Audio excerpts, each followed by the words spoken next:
Financial wellness. Reach out to them for advice at 855-DON-GINO. And now back to your hosts, Don Getling and Gino Franti. If you just tuned in, we were having a great conversation with a good friend of ours and who had a little unfortunate accident of his own. So he's empathetic to the whole concept of needing assistance from true professionals and people that can help you when you need it most. And Miles is part of one of the best teams out here in Santa Cruz now for 14 years, Comfort Keepers in-home care. And Miles, I'd love you to share a little bit more about all the services that you offer. It's a lot more than just in-home care. I mean, it's nice that you guys become a resource for anybody that has to deal with whether it's prepared or unprepared. Sometimes this happens at a stroke of a minute that you are now and taking care of one of your elderly, or maybe not elderly, somebody else in your family. Right, depending on what the needs are. And you're right, over 14 years, or almost 14 years, I've gained what they call that golden Rolodex, just like you guys have. When something is needed that you don't necessarily, provide specifically, you can point them in the right direction. Mm-hmm. Huge. And we talked before the break as far as the different aspects of what seniors may need. Are they living in an independent living facility, apartments? Are they living in an assisted living facility? Are they living in a board and care? Or do they, as most seniors do, want to stay at home? And in the home, we talked about if you don't hire a caregiver, you are the caregiver, right? And which is fine. The monetary value of family caregivers that are unpaid, taking care of loved ones in the home, are I think the last number I saw was in over $50 billion. Woo! And the unfortunate part is a lot of times the family caregiver is thrust into that position without warning. There's an episode where, mom, dad, spouse has a stroke, break a hip, break whatever, and all break of a it sudden, all. now we're discharging them tomorrow, and here we go. You are the caregiver unless right. you get help or what have you. So I'd like to, plug a little bit of what we have over here on Lyons Avenue, the Comfort Keepers. As you should. Is we have a caregiver skills lab, and we train our own Comfort Keepers at that skills lab.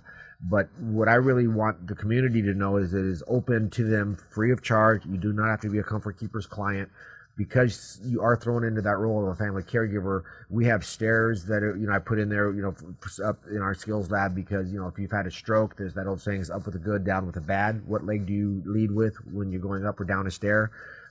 Case, we have a hospital bed, we have a mechanical lift, we have all the ambulation devices that you may need so that we can help a family caregiver learn to perform the duties that they've been thrust into without injuring themselves or their loved one. Well, that's huge. Yeah, I mean, Gino, you have experience with that. I do have experience with that, and it's it's unfortunate that we had been thrust into that situation. I called you right away because we ended up in a situation where we were being discharged out of the hospital. And by no means did myself or anybody in my family know how to take care of my grandmother at that time. Right. And so we were definitely thrust into that situation, and there's no warning. It was like a 2-minute warning drill. It was like, okay, we're going to discharge you. And we're like, what? And so I called Miles, and he's like, no, they can't. You don't have a safe discharge plan in place, yada, yada. The good news was that bought us an extra day, and during that extra time, I was able to secure a better discharge plan and figure out how we were going to deal with things. And when you have that deer in the headlights kind of approach, because they go, okay, we'll take grandma home, we can take care of, but then you don't think it through. Well, grandma needs personal care assistance. That's going to be a little awkward for a family member if there are adult briefs in play, or you have to do personal showering or whatever. So we can take care of grandma, but that's awkward. So that's when you might want to think about bringing in professional help for just a couple hours to do those types of chores, and then get back to caring for grandma on a different level. Yeah, I can't tell you how excited. I mean, simple thing, right? But he's talking about this. So my grandfather's starting to get to the point where he's having a hard time shaving. So there's actually a lady that comes in and just helps him shave. And it's not, and she'll help him do a couple other things. But overall, it's really the shaving that makes him happy. Mm-hmm. And, he would never let my mom shave him. That's just completely off limits. And just like that's why we won't let our wife shave us either. We may not come out of it alive. I've seen those Westerns. Well, you know how we are. You've seen my pulse. I got that whole shaky pulse thing. Yeah. Me too. I didn't mean to get that close. We got a bleeder. But really, for listeners, if you know somebody yourself or friends or colleagues, I mean, we all, if we're not taking care of a aging loved one, we probably know somebody who Absolutely, is. these days, for so, sure. Again, call Comfort Keepers, schedule an appointment with one of my care managers, come up for free training on how to use the devices that you may be using to care for a loved one so you don't injure yourself or the person you're caring for. Because, again, statistics show not only of taking care of yourself as a family caregiver by eating properly, hydrating, and taking care of your own physical needs, but family caregivers many times become ill and pass away before the person they're actually caring for. It's a very stressful job. I can tell you, it's a very stressful job. And sometimes the elderly express their frustrations with not being able to be independent anymore with their caregivers. Right. And so, unfortunately, the caregiver takes a beating sometimes. Absolutely. Yeah. And again, our loved ones will respond differently to someone other than a family member as well when things need to be done. It's just like kids, it's the reality. It's like, the kids, when you leave them with somebody else, they're like, how were they? And they're like, no, they were great. And you're like, it's not my kids. It's not my kids. They were great with aunt and uncle. Yeah. Well, the thing and we always stress is if you can care for someone, fine, do it safely, do it with knowledge. Knowledge is power. But if you need that break, because a lot of times our seniors want to be independent, as you say, Gino, but it's like they don't want to be a burden. So you don't want them to feel like a burden. So it's got to be done with dignity and respect. And dignity is a huge word right there. It's very huge. And you don't want to make them feel they are a burden, and you want to give them that independence, and you're there for the helping hand. Yeah, but you don't think about them feeling bad that you are now taking time out of your day or away from the kids or away from work or whatever to help them, which you want to do, but they're like, they feel bad about it.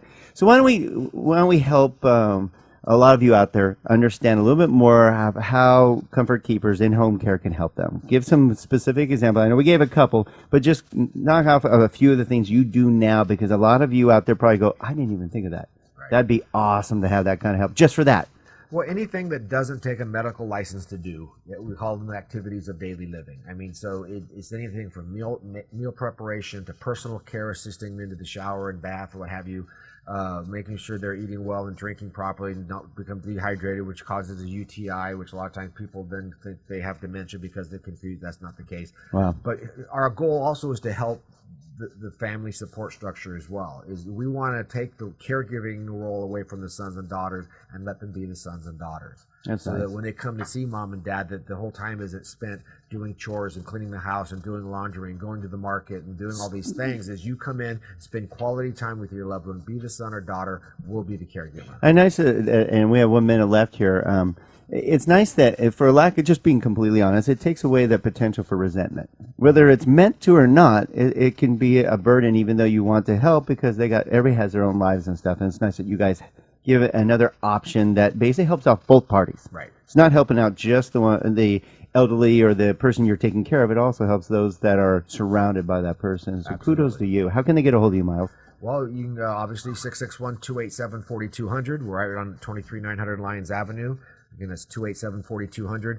We do have comfortkeepers.com, but we also have a microsite that digs down better for what we do here in Santa Clarita called seniorcaresantaclarita.com. Seniorcaresantaclarita.com. Very nice. And we thank you for being out here in this community and helping out a lot of us that need your assistance. And glad you're okay, buddy. My pleasure, guys. All right. Can't wait to have you back. Make sure you tune in every Saturday, 9 a.m. to the Don and Gino Real Estate and Finance Show. Again, we replay it online every Sunday at 9 a.m., Tuesdays and Thursdays at 7 p.m.